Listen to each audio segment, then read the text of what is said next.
हरे कृष्णा। सभी का स्वागत है।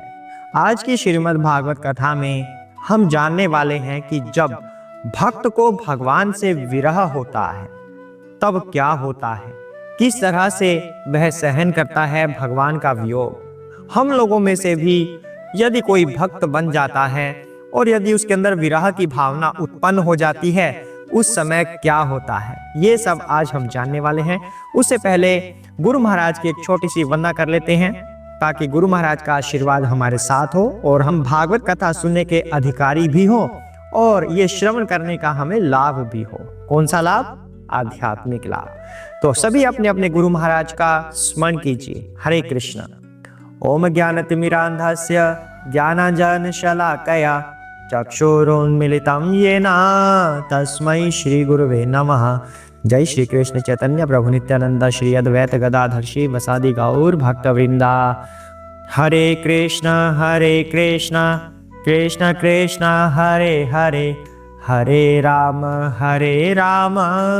राम राम हरे हरे। हरे कृष्ण। कहाँ तक पाठ हो गया है? 10वां अध्याय चल रहा है पहले स्कंद का, जिसका शीर्षक है भगवान का द्वारका के लिए प्रस्थान। तो इस अध्याय में श्री भगवान द्वारका की ओर प्रस्थान करने वाले हैं। उससे पहले शौनक आदि ऋषियों ने प्रश्न किया युधिष्ठिर महाराज के शासन के बारे में कि उन्होंने शासन कैसे किया था। आज की कथा आरंभ करते हैं जिसमें भक्त और भगवान के विरह के ऊपर चर्चा होने वाली है। हरे कृष्णा।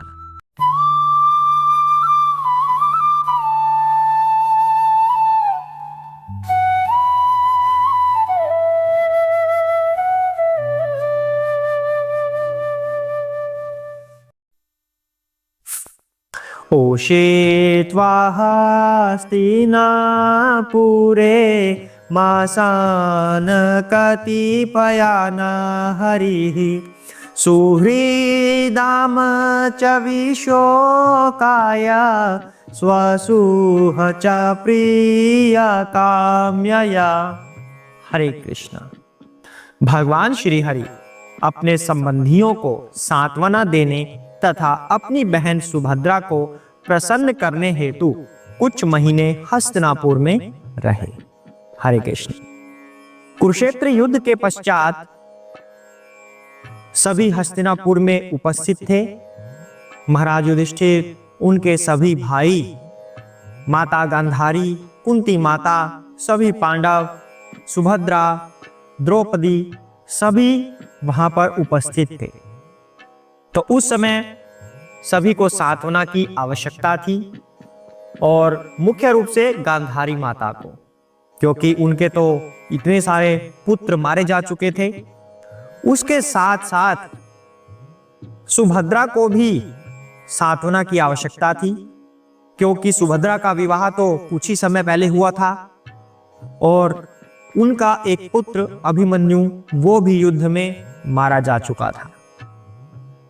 और साथ में जो सुभद्रा का पुत्र था अभिमन्यु, उसकी पत्नी उत्तरा, उसको भी सांत्वना देनी थी, क्योंकि उसका भी नया नया विवाह हुआ था अभिमन्यु से। तो उनको सांत्वना देने के लिए, उनको प्रसन्न करने के लिए, साथ में महाराज युधिष्ठिर के अनुग्रह की वजह से, उनकी प्रार्थना की वजह से भीष्म पितामह ने भी अनुग्रह किया था कि आप यहां पर रुकिए। तो कुछ समय के लिए इन सबको सांत्वना देने के लिए भगवान हस्तिनापुर में रुक गए, क्योंकि भगवान अपने भक्तों की बात को कभी टालते नहीं हैं। और ये सब तो भगवान के भक्त हैं, जो अभी जीवित हैं वो सभी भगवान के भक्त हैं, परम भक्त हैं। तो उनकी बात को भला भगवान कैसे टाल सकते हैं।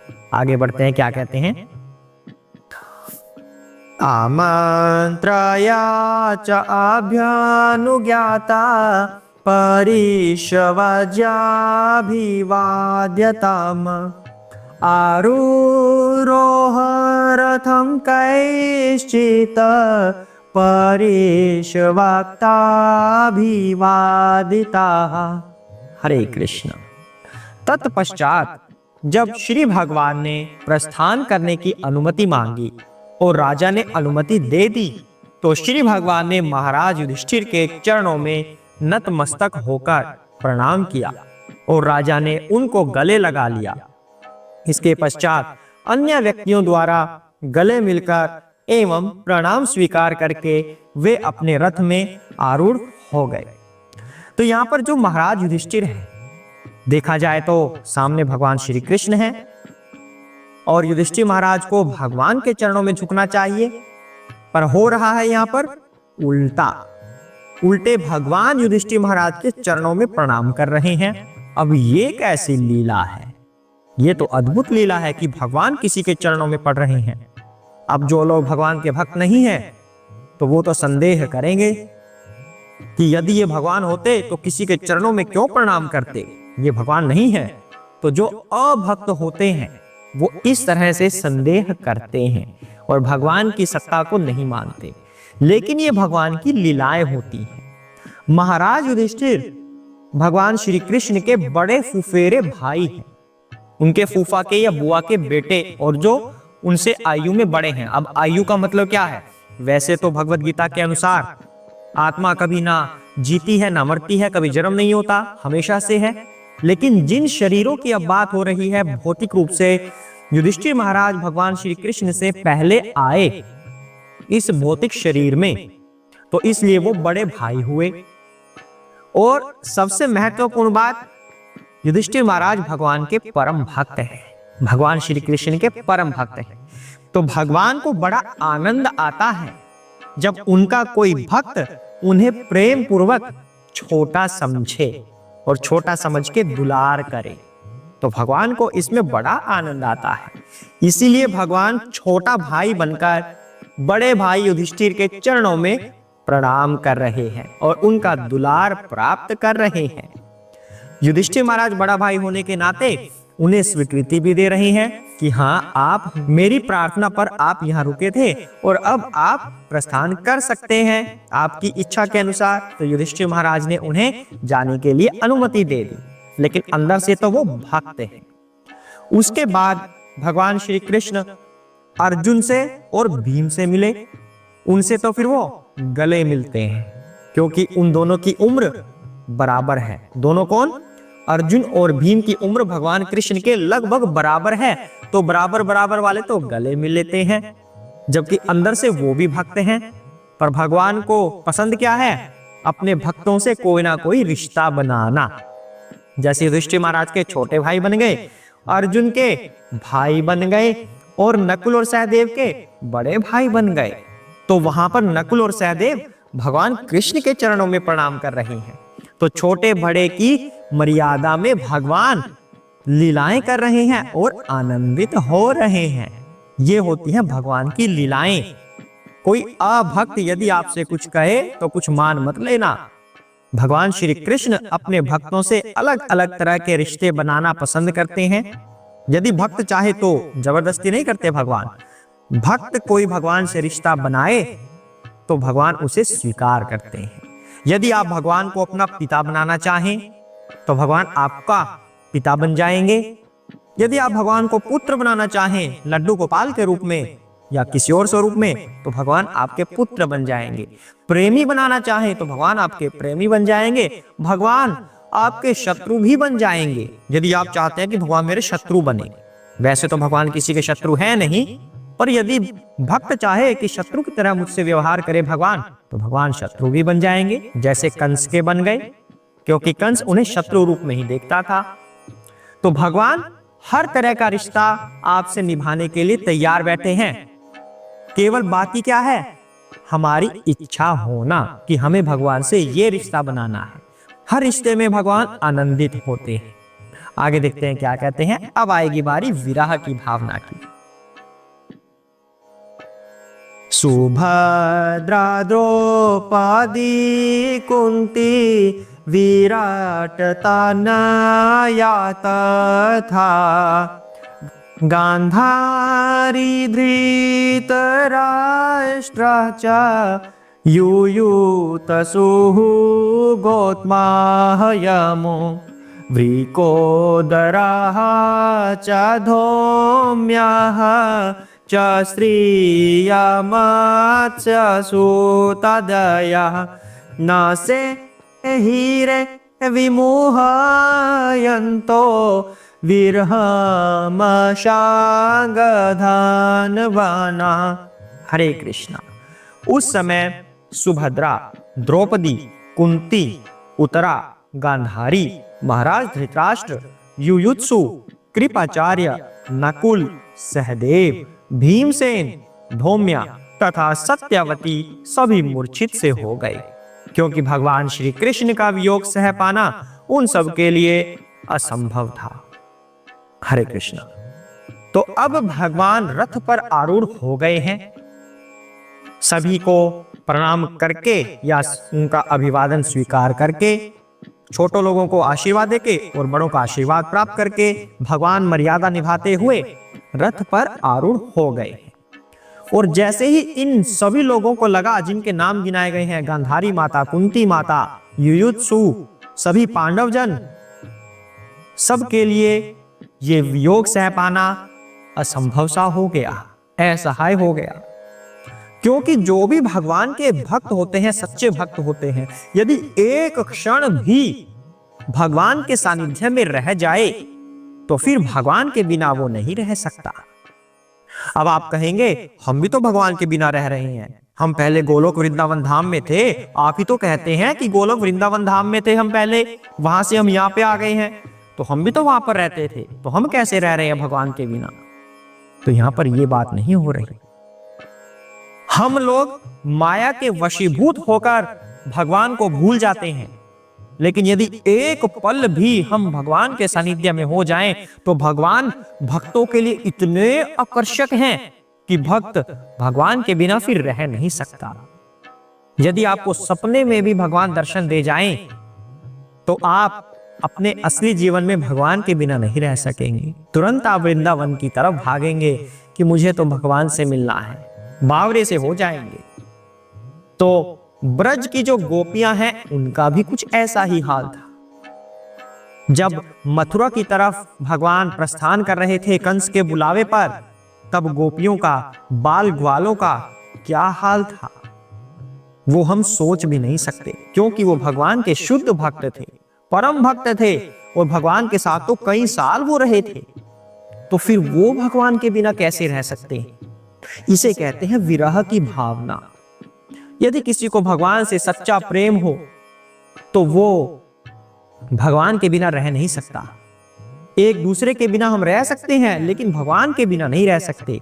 ऐसी भावना के बारे में तो वही समझ सकता है जिसने इसका अनुभव किया हो, अर्थात इसका अनुभव केवल भगवत भक्त ही कर सकता है और वही इस पंक्ति को समझ भी सकता है कि भगवान से विरह होने का दर्द क्या होता है। भक्ति की 8 सीढ़ियां होती हैं, भक्ति की 8 सीढ़ियां।